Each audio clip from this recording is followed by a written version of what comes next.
বাংলাদেশে হিন্দুদের ওপর এবছর হিংসার ঘটনা 2200, পাকিস্তানে 112, সংসদে জানালেন বিদেশ প্রতিমন্ত্রী। বাংলাদেশে চলতি বছরে হিন্দুদের ওপর হিংসার 2200টি ঘটনা হয়েছে। বেশিরভাগই ঘটেছে শেখ হাসিনা সরকারের পতনের পরে।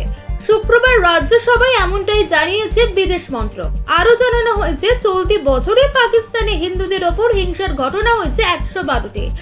রাজ্যসভায় এই সংক্রান্ত প্রয়োজনীয় পরিসংখ্যান নিয়ে বিদেশ মন্ত্রক জানিয়েছে, হিন্দুদের নিরাপত্তা সুনিশ্চিত করার জন্য দুই দেশের সরকারকেই লিখেছে নয়াদিল্লি।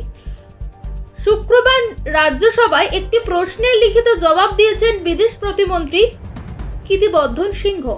সেখানে প্রতিবেশী দুই দেশে হিন্দুদের ওপর হিংসার ঘটনার তথ্য তুলে ধরেছেন তিনি। সেখানে সংখ্যালঘু এবং মানবাধিকার সংগঠনের থেকে পাওয়া পরিসংখ্যানের কথা উল্লেখ করা হয়েছে। বিদেশ মন্ত্রকের নেয়া বিবৃতিতে বলা হয়েছে, এই ধরনের ঘটনাগুলোকে গুরুত্ব দিয়ে দেখছে বিদেশ মন্ত্রক এবং বাংলাদেশ সরকারের কাছে নিজেদের উদ্বেগের কথা জানিয়েছে। ভারতের আশা, বাংলাদেশ সরকার সে দেশে হিন্দু এবং সংখ্যালঘুদের নিরাপত্তা নিশ্চিত করার জন্য সব রকমের পদক্ষেপ করবে।